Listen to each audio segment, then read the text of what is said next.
Hello, I'm Brady Boone and this is my Automata project. In this video, I will show you how my Automata works and how it is put together. I designed my project after a couple of characters from the game Minecraft. When I rotate the axle, a snail cam and an eccentric cam are moved as well. A transitional constraint moves the followers up and down, which move objects that have been constrained to the top of them.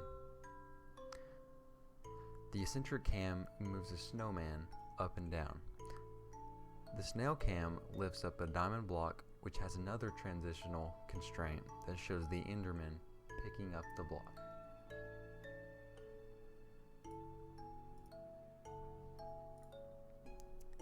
This video shows how my automata is put together.